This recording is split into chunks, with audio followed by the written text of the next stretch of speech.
Hello everyone, my self सी ए काजल डेरोलिया। उम्मीद करते हैं सब बहुत बहुत अच्छे होंगे। हमारा आज का जो सेशन है वो बेसिकली बेस्ड है on the sample paper of CUCET। अब CUCET की बात करें, that is central universities common entrance test. तो इसके पूरे पेपर पैटर्न पे हमने डिस्कशन किया हुआ है related to MCOM entrance exam. And वहाँ हमने ये बताया था कि जो पास्ट ईयर क्वेश्चन पेपर्स हैं related to MCOM entrance exam वो CUCET की वेबसाइट्स पे भी अवेलेबल नहीं है। सो हम बहुत सारे सैम्पल पेपर्स अपलोड करेंगे related to central universities common entrance test. एक सैम्पल पेपर हमने ऑलरेडी अपलोड किया हुआ है जो बेसिकली सेंट्रल यूनिवर्सिटीज़ की तरफ से एक सैम्पल पेपर के तौर पे था, तो उस पर हमने पूरा डिस्कशन किया था। और आज हम second paper sample paper discuss कर रहे हैं। और ये जो सेकंड सैम्पल पेपर है यहाँ हमने पूरे ओवरऑल 100 क्वेश्चंस लिए, MCQs जैसे एग्जाम में क्वेश्चंस आते हैं। तो ओवरऑल एग्जाम पैटर्न को ध्यान में रखते हुए ये सैम्पल पेपर बनाया गया है। तो सैम्पल पेपर 2 में आपको ओवरऑल 100 MCQs मिलेंगे और 2 सेक्शंस में मिलेंगे, सेक्शन A एंड B। ऐसे ही कई और सैम्पल पेपर्स भी हम अपलोड करेंगे। जिन्होंने पेपर पैटर्न की एंड सैम्पल पेपर 1 की क्लास नहीं देखी है उनको लिंक डिस्क्रिप्शन बॉक्स में मिल जाएगी। इसके अलावा CUCET के लिए हमने ऑलरेडी एक प्लेलिस्ट भी बनाया है जहां हमने सारे रेलेवेंट क्लासेस जो कि CUCET की प्रिपरेशन में आपको हेल्प करेंगी वो भी हमने डिस्क्रिप्शन बॉक्स में दे दी है। तो वो पूरी की पूरी प्लेलिस्ट आपके लिए बहुत रेलेवेंट है। तो चलो फिर हम लोग आज अपना सैम्पल पेपर 2 स्टार्ट करते हैं और स्टार्ट करेंगे सेक्शन A से, जो कि हमने बताया था कि सेक्शन A में basically English, quantitative aptitude, reasoning and general knowledge ये 4 सब्जेक्ट्स कवर करता है। पार्ट A में ओवरऑल 25 क्वेश्चंस होंगे एंड पार्ट B में रिमेनिंग 75 क्वेश्चंस। तो ये 75 क्वेश्चंस आपके डोमेन नॉलेज से रिलेटेड है। बाकी ओवरऑल हमने पेपर पैटर्न में सब कुछ डिस्कस किया था, कौन से सब्जेक्ट्स हैं, कौन कौन से टॉपिक्स आपको पढ़ने हैं, तो वो वहाँ से आप कवर कर सकते हो। तो चलो फिर हम लोग आज का अपना सेशन स्टार्ट करते हैं विथ सेक्शन A। यहाँ हमने इसलिए मेंशन भी कर दिया है कि हमारा सैम्पल पेपर 2 है। ऐसे ही हम एटलीस्ट 3 और सैम्पल पेपर्स अपलोड करेंगे। क्वेश्चन नंबर 1 to 10 में fill in the blanks with the most grammatically correct and meaningful option from those provided। देखते हैं। This book is dash than any I have read। Much interesting, most interesting, more interesting और more interested। इसका correct answer होगा B, most interesting। Next, one must put in dash best to achieve success। No doubt once, आपको अपना best देना होता है so that आप success achieve कर सको, अपने गोल को अचीव कर सको। Next, I think they do not know me. तो इसका करेक्ट आंसर होगा D। Next, she is too weak for running to run that she runs for run. She is too weak to run, तो correct answer होगा B। Next, students should always be dash towards their teachers, grateful, respectful, grateful और approval। No doubt grateful इसका correct answer होगा, that is A। He said that he did not remember dash me ever before, seeing, seen, having saw। इसका correct answer है seeing। He said that he did not remember seeing me ever before। Next, we were asked to write our answers with ink। तो इसका correct answer होगा A। Next, this matter is entirely between you and me। Correct answer होगा D। Next, dash of any kind is harmful। Habitual, addiction, tradition, custom। But obvious addiction, किसी चीज़ का नशा होना, addict होना, वो बहुत हार्मफुल होता है। तो करेक्ट आंसर होगा B, addiction। Next, the notice said that the meeting dash at 9:30 a.m. Beginning, begin, being begun, would begin, would be begin। The notice said that the meeting would begin at 9:30 a.m. कि start कब से होगी? 9:30 a.m. से। Clear? Next, choose the appropriate answer for the following: elegance, vulgarity।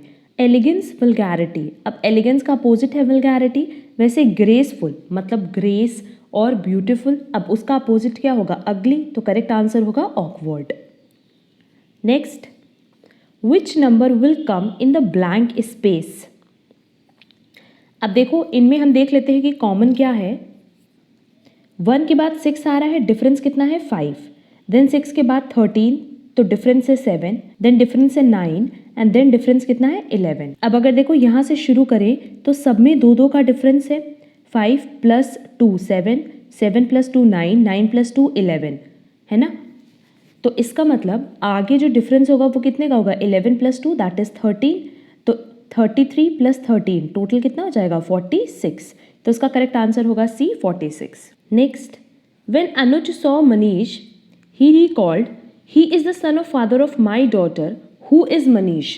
अब देखो अनुज ने जब मनीष को देखा तो अनुज क्या सोच रहा है, ये मनीष कौन है, ये बेटा है उस फादर का जो कि फादर है मेरी डॉटर का। मतलब अगर अनुज की डॉटर है, माई डॉटर है ना, तो उस डॉटर का फादर कौन हुआ, खुद अनुज हुआ। और मनीष कौन है, इस फादर का बेटा। इसका मतलब वो डायरेक्टली क्या हो गया, अनुज का सन। क्लियर। तो मनीष कौन है, अनुज का सन। यहाँ ऑप्शन में सन नहीं दिया है बल्कि इसका करेक्ट आंसर होगा son. Clear. Next, a father tells his son I was of your present age when you were born. मतलब जब तुम पैदा हुए थे उस पॉइंट ऑफ टाइम पे हम उतनी एज के थे जितनी एज के तुम आज हो। If the father is 36 now, how old was a boy 5 years back. Father कितने साल का है, 36 years का। ये लड़का है, ये बॉय है और ये फादर है। आज की डेट में इसका फादर है 36, बट जब ये पैदा हुआ था, जब ये बॉर्न हुआ था, तो उस टाइम पे इसका फादर कितनी एज का था, जितनी एज का ये लड़का आज है। तो मान लो कि अगर ये आज 18 साल का है, तो जिस टाइम पे ये बॉर्न हुआ था उस पॉइंट ऑफ टाइम पे ये 18 था। आज 18 साल बीता तो ये कितने साल का हो गया, 36 साल का। और जब ये बॉर्न हुआ था तब से 18 साल बीता तो ये 18 साल का हो गया। यहाँ पे तो कोई डाउट नहीं है। क्लियर। अब कह रहा है कि how old was a boy 5 year back. ये लड़का 5 साल पहले कितना था, 18 - 5, 13 साल का रहा होगा। क्लियर। तो करेक्ट आंसर होगा ए 13। Next, the maximum number of squares in the following figure is. अब देखो सबसे पहला तो ये खुद है 1, फिर ये 2 3 4 5 6 7 8 9 10 11 12 13 14। ओवरऑल कितना स्क्वायर है, 14। अब आप लोग बोलोगे कि मैम ये भी तो एक स्क्वायर है ना, ये रेक्टेंगल है, ये रेक्टेंगल है। स्क्वायर के लिए क्या है, ये देखो इस तरीके से जहाँ पे उसके चारों साइड क्या होंगे, इक्वल होंगे। क्लियर। तो करेक्ट आंसर क्या होगा, A 14। Next, select the most suitable synonym for benignity, boldness, benevolence, obscurity और पैसिविटी। इसका करेक्ट आंसर है बी, बेनेवलेंस। बेसिकली सिनोनिम पूछा था, दैट इज जो सिमिलर वर्ड है उसकी बात हम यहाँ कर रहे हैं। तो करेक्ट आंसर होगा बी। अब देखो एग्जाम में तो नो डाउट कोई भी वर्ड आ सकता है जिसका सिनोनिम एंटोनिम पूछे, तो आप जितनी ज़्यादा प्रैक्टिस कर सकते हो सिनोनिम एंटोनिम की आप कर लो।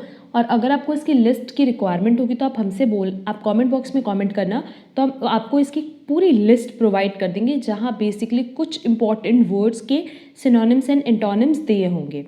क्योंकि अब एग्ज़ाम में आप ये नहीं कह सकते कि 1-2 क्वेश्चन आएगा तो हम इसको छोड़ देंगे। रीज़न बीइंग ये एक एक क्वेश्चन बहुत मैटर करता है आपका एंट्रेंस एग्जाम क्रैक करने में।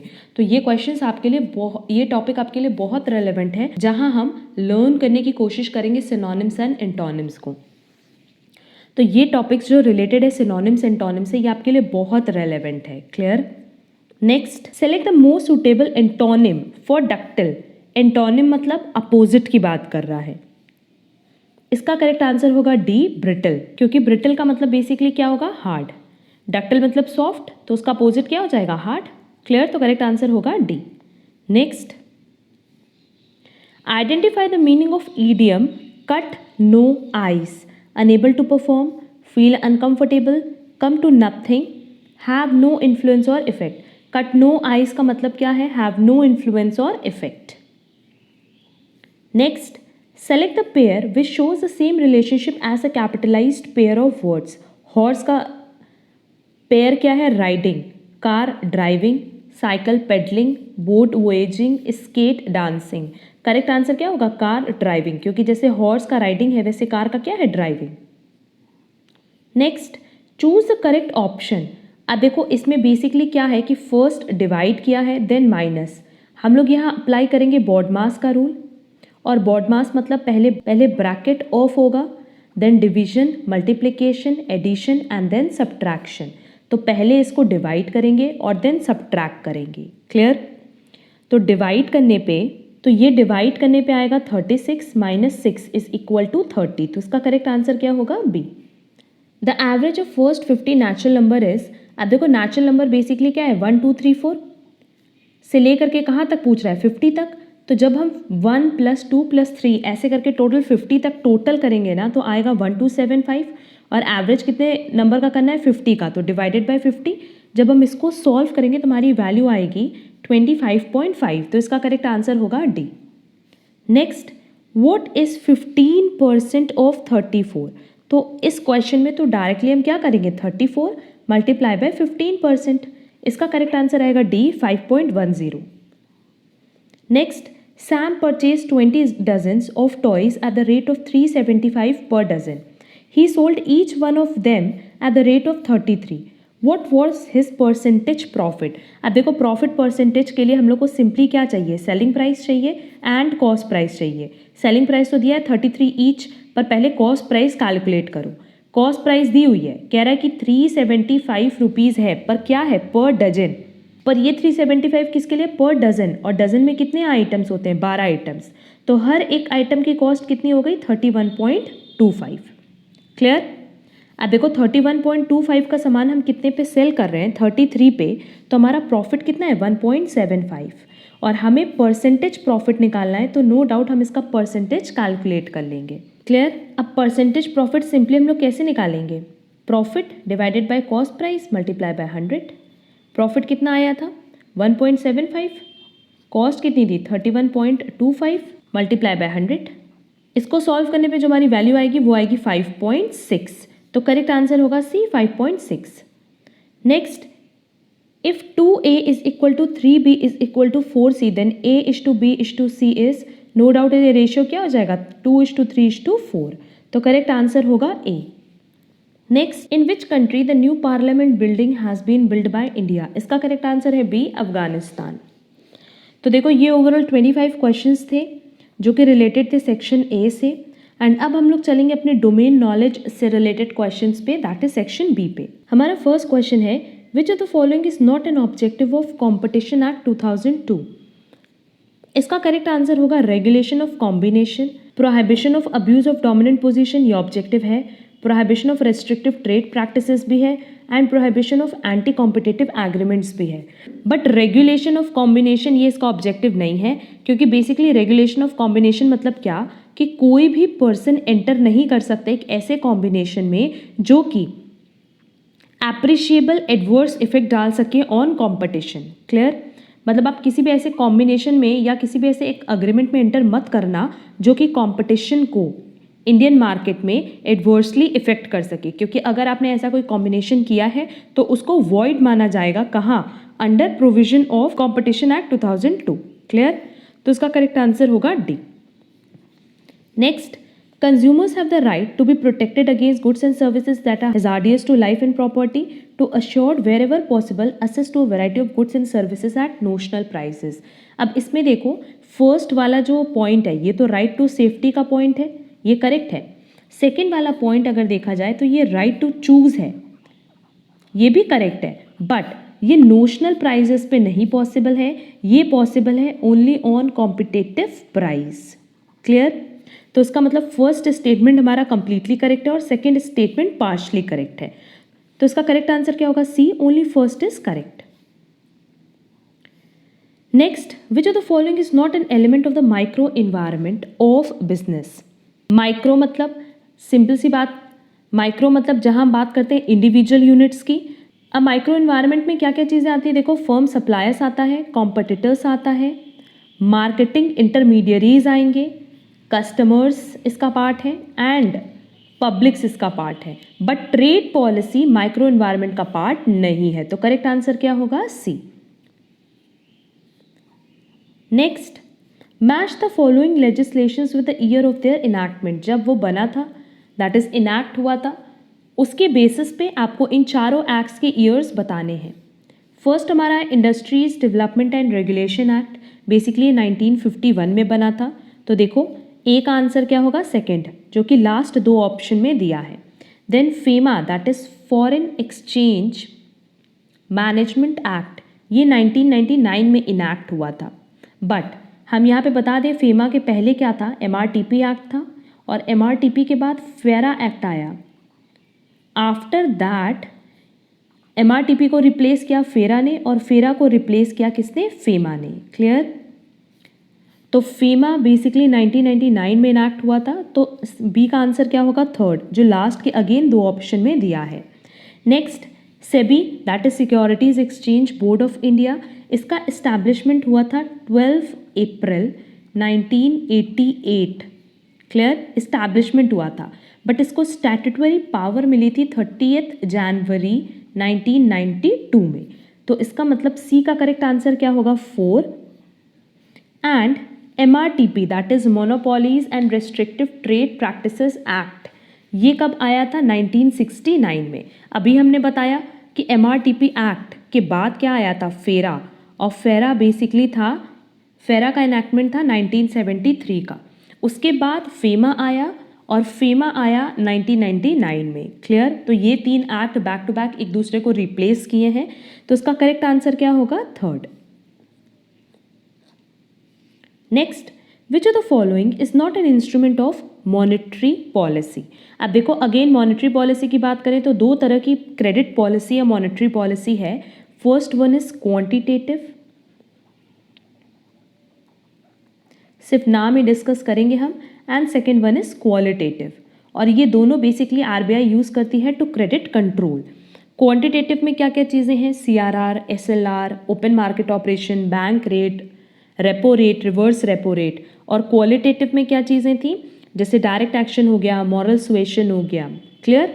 तो अब देखो SLR, CRR, open market operation, ये तीन तो हमारी क्वांटिटेटिव क्रेडिट कंट्रोल पॉलिसीज हैं, बट डेफिसिट फाइनेंसिंग है क्या, नहीं। तो करेक्ट आंसर क्या होगा, A. Next, A and B partners है 2:3 में, उन्होंने सी को एडमिट किया 1/4 शेयर के लिए, सैक्रिफाइसिंग रेशियो क्या होगा। अगर इस तरीके से मेंशन है कि सी का शेयर 1/4 है, तो उस केस में जो ओल्ड रेशियो है वही सैक्रिफाइसिंग रेशियो भी होता है, तो करेक्ट आंसर होगा C. Next, premium on redemption of debentures is, अगर हम प्रीमियम की बात करें तो ये पर्सनल अकाउंट है, एंड ये एक तरह की लाइबिलिटी है जो कि कंपनी को कब पे करनी होती है, जब डिबेंचर्स का रिडम्पशन होता है। क्लियर? तो premium on redemption of debenture क्या होगा, personal account. Next, if profit and fix cost are given respectively, the total variable cost and break even sales are. अब देखो ये हमने कॉस्टिंग वाली क्लास जहां हमने 100 MCQs अपलोड किए, वहां हमने पूरा इस पे डिस्कशन किया हुआ है, बट स्टिल इस क्वेश्चन पे हम यहाँ डिस्कशन कर लें कि जो इसका फॉर्मेट है वो क्या है, सेल्स माइनस वेरिएबल कॉस्ट, ये आता है हमारा कॉन्ट्रीब्यूशन, और जब हम कॉन्ट्रीब्यूशन में से माइनस करते हैं फिक्स कॉस्ट तो हमारे पास आता है प्रॉफिट। अब अगर हम क्वेश्चन में देखें तो हमारे पास प्रॉफिट गिवन है 80,000 एंड फिक्स कॉस्ट गिवन है 2,80,000, तो नो डाउट इन दोनों को ऐड करने पे हमारा क्या आ जाएगा, कॉन्ट्रीब्यूशन आ जाएगा।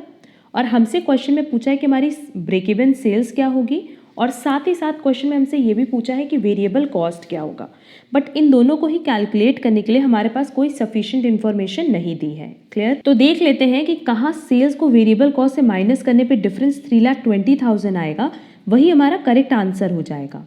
देखो क्वेश्चन में हमसे क्या पूछा है, टोटल वेरिएबल कॉस्ट और break even sales. Break even sales का फॉर्मूला क्या है, अगर डायरेक्टली हम रुपीज़ में निकालें तो फिक्स कॉस्ट जो कि गिवन है डिवाइडेड बाय पीवी रेशियो, और पीवी रेशियो के लिए हमें क्या चाहिए होता है, कंट्रीब्यूशन अपॉन सेल्स। तो कंट्रीब्यूशन तो गिवन है, पर क्या सेल्स गिवन है, नहीं। पीवी रेशियो भी नहीं गिवन है, तो उस केस में हम क्या करेंगे, हम ये देखेंगे कि चारों ऑप्शन में से कहाँ ऐसा ऑप्शन है कि ये वेरिएबल कॉस्ट है, ये सेल्स है, इनके बीच का डिफरेंस कितना आना चाहिए, 3,60,000, क्योंकि इतना ही हमारा ऊपर कंट्रीब्यूशन आया था। तो देखो फर्स्ट केस में डिफरेंस 3,60,000 का है, सेकेंड केस में डिफरेंस आ रहा है 1,60,000 का, थर्ड केस में डिफरेंस आ रहा है 2,80,000 का, एंड लास्ट केस में डिफरेंस आ रहा है 4,80,000 का। तो नो डाउट करेक्ट आंसर क्या होगा, ए, कि वेरिएबल कॉस्ट 5,40,000 है एंड ब्रेक इवन सेल्स कितना है, 9 lakh. Clear? Next, The extent to which an organization uses fixed cost in its cost structure is called overall leverage, fix leverage, financial leverage और operating leverage. इसका correct answer होगा D, operating leverage. क्योंकि देखो basically question में fix cost पूछा था और अगर ऑपरेटिंग लीवरेज की बात करें तो उसका फॉर्मूला यही होता है fix cost divided by total cost. या हम इसको इस तरीके से भी देख सकते हैं कि percentage change in EBIT divided by percentage change in sales. तो नो डाउट अगर हम लोग ईबीआईटी की बात करें that is earning before interest and tax, तो यहाँ पे हम फिक्स कॉस्ट कवरेज की भी बात कर रहे हैं और ये कहाँ पॉसिबल है, सिर्फ ऑपरेटिंग लीवरेज में। तो करेक्ट आंसर क्या होगा, D, operating leverage. Next, direct cost are. अब देखो हमने जो कॉस्ट शीट की क्लास अपलोड की हुई है वो हमने पहले भी बताई है कि सारे स्टूडेंट्स के लिए बहुत रेलेवेंट है, क्योंकि वहाँ हमने सारे छोटे छोटे कॉन्सेप्ट्स जो रिलेटेड है कॉस्टिंग से वो हमने समझाए हैं। तो वहाँ हमने बताया कि डायरेक्ट कॉस्ट वो कॉस्ट होता है जो कि डायरेक्टली ट्रेसेबल होता है किसी एक पर्टिकुलर प्रोजेक्ट पे। तो करेक्ट आंसर होगा A. Next, in a typical demand schedule quantity demanded, no doubt law of demand की बात करें तो लॉ ऑफ डिमांड के अकॉर्डिंग जो डिमांड एंड प्राइस है इनके बीच में किस तरह का रिलेशन होता है, इनवर्स रिलेशन। और डिमांड बेसिकली किसके बेसिस पे चेंज होगा, प्राइस के बेसिस पे। तो इसका करेक्ट आंसर होगा C, varies inversely with price. Next, opportunity cost is the term which describes, opportunity cost मतलब नेक्स्ट बेस्ट ऑल्टरनेटिव अवेलेबल। इस पे भी हमने डिटेल डिस्कशन किया है जहां हमने अपनी कॉस्टिंग की क्लास अपलोड की है कि अपॉर्चुनिटी कॉस्ट मतलब क्या होता है कि लेट्स से एक पर्सन है ए, इसके पास दो ऑप्शन है। पहला ये जॉब कर सकता है 50,000 की और दूसरा ये अपना बिजनेस स्टार्ट कर सकता है 60,000 से। दूसरा अगर ये बिजनेस स्टार्ट करे तो इसको 60,000 रिटर्न मिलेगा। तो नो डाउट ये बिजनेस का ऑप्शन चूज करेगा और बिजनेस ऑप्शन चूज करने के लिए इसने क्या छोड़ा, अपनी जॉब, जो कि इसके पास नेक्स्ट बेस्ट ऑल्टरनेटिव अवेलेबल था। क्लियर? तो उसका करेक्ट आंसर होगा a bargain price for a factor of production, cost related to an optimum level of production, average variable cost और नन ऑफ द अबव। इसका करेक्ट आंसर है A, a bargain price for a factor of production. Next, the principle which states that an input must be so allocated between various uses that the value added by the last unit of input is the same in all its uses is called, basically किसकी definition है, equi marginal principal की। तो इसका correct answer होगा सी, equal marginal नहीं, basically ये equi marginal principal है। Next, an example of derived demand is, अब देखो अगर डिराइव्ड डिमांड की बात करें तो बेसिकली डिराइव्ड डिमांड एक ऐसी डिमांड है फैक्टर ऑफ प्रोडक्शन की या किसी भी इंटरमीडिएट गुड्स की जो बेसिकली अकर करती है as a result of the demand for another intermediate or final goods. किसी और इंटरमीडिएट गुड्स या फाइनल गुड्स की वजह से जिसकी डिमांड अराइज होती है उसको हम कहते हैं डिराइव्ड डिमांड। क्लियर? जैसे इन केस मान लो हम बिल्डिंग का कंस्ट्रक्शन करते हैं तो बिल्डिंग का कंस्ट्रक्शन या बिल्डिंग की डिमांड बेसिकली डायरेक्ट डिमांड है, बट बिल्डिंग में सीमेंट लगेगा, ब्रिक्स लगेगा, सैंड, लेबर, ये सब जो लगते हैं वो क्या है, डिराइव्ड डिमांड, जो कि बेसिकली किसकी वजह से अराइज हुई, इस फाइनल गुड्स की वजह से। क्लियर? तो इसका करेक्ट आंसर होगा मोबाइल फ़ोन, क्योंकि मोबाइल फ़ोन तो बेसिकली डायरेक्ट डिमांड है बट इसकी वजह से बहुत सारे डिराइव्ड डिमांड बनेंगे मार्केट में, जैसे हेडफोन का हो गया, चार्जर का हो गया, बैटरी का हो गया, ईयरफोन का हो गया। Clear?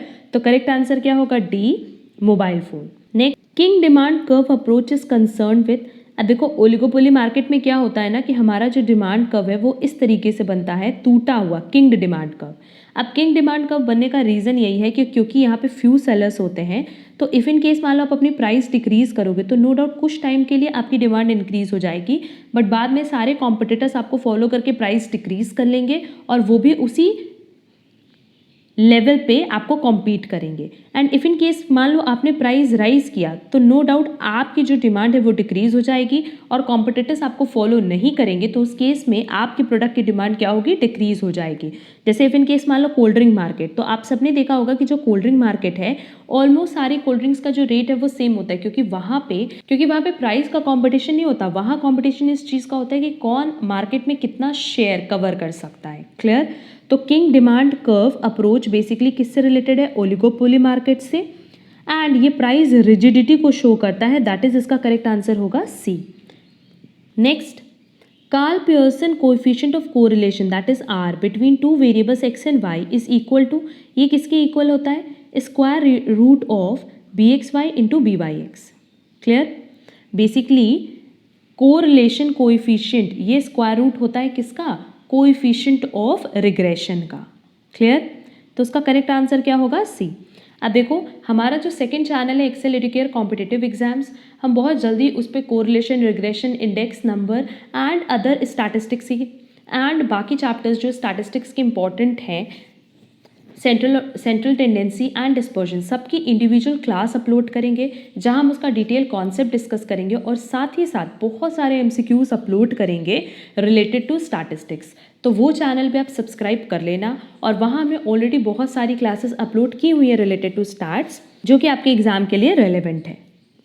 Next, parameter refers to the characteristics of the population, इसका करेक्ट आंसर होगा A. Next, if the probability of inclusion of every unit of population in the sample is equal की बात कर रहा है कि जो भी सैंपल हमने कलेक्ट किया है सबकी यूनिट जो है, जो होने की प्रोबेबिलिटी है वो क्या है? इक्वल है। तो उस केस में हम किसकी बात करें? सिंपल रैंडम सैम्पलिंग की, क्योंकि जब रैंडम सैम्पलिंग की बात करते हैं ना तो हर एक यूनिट के आने की प्रोबेबिलिटी इक्वल होती है सिंपल रैंडम सैम्पलिंग में। Next, the coefficient of variation is always, अब देखो जब भी हम कोएफिशिएंट कैलकुलेट करते हैं ना, बेसिकली मेजर ऑफ डिस्पर्शन में चार चीज़ें हैं, range, standard deviation, mean deviation and quartile deviation. जब भी हम इनका कोएफिशिएंट कैलकुलेट करते हैं तो मल्टीप्लाई करते हैं 100 से, दैट इज इसका कैलकुलेशन हमेशा किस में होगा? परसेंटेज में। तो करेक्ट आंसर होगा B. The word length of a computer is measured in bits, millilitres, metres, bits, इसका करेक्ट आंसर है D, bits. Next, motivation hygiene theory was propounded by, अब देखो अगर हम लोग बात करें हर्ज़बर्ग्स मोटिवेशन थ्योरी की तो इसमें ना दो फैक्टर्स हमारे पास गिवन है और दो फैक्टर में से एक फैक्टर तो मोटिवेशन हाइजीन थ्योरी है और सेकंड फैक्टर है ड्यूअल फैक्टर थ्योरी। क्लियर? तो ये बेसिकली किसने प्रोपाउंड किया था? ए, हर्ज़बर्ग ने। Next, grapevine communication is a type of, no doubt it is a type of informal communication, तो करेक्ट आंसर होगा B. Next, span of control refers to controlling technique, number of units under a company, supply area of a company। span of control का मतलब होता है number of subordinates under a manager, कि एक particular manager के under कितने subordinates काम कर रहे हैं, तो करेक्ट आंसर होगा C. Next, a written statement of main duties and responsibilities which a particular job entails is called job description, क्योंकि आपकी क्या ड्यूटीज़ हैं, क्या रिस्पॉन्सिबिलिटीज़ हैं वो कहाँ मेंशन की जाती है? जॉब डिस्क्रिप्शन में। और बेसिकली ये सारे क्वेश्चंस रिलेटेड है अब एचआरएम से, that is human resource management से। और एचआरएम की क्लास में हम बहुत डिटेल डिस्कशन करने वाले हैं एचआरएम के सारे टॉपिक्स पे, क्योंकि बेसिकली ये एक ऐसा सब्जेक्ट है जो कि बहुत रेलेवेंट है और इससे बहुत सारे क्वेश्चंस एग्जाम में कवर करते हैं। तो एचआरएम का हम full notes, full topic discuss करेंगे बहुत ही जल्दी और साथ ही साथ इसके एमसीक्यूज भी अपलोड करेंगे। Next, Elton Mayo is main contributor to classical approach, bureaucracy, modern theory of management or human relations approach, इसका करेक्ट आंसर होगा C, modern theory of management.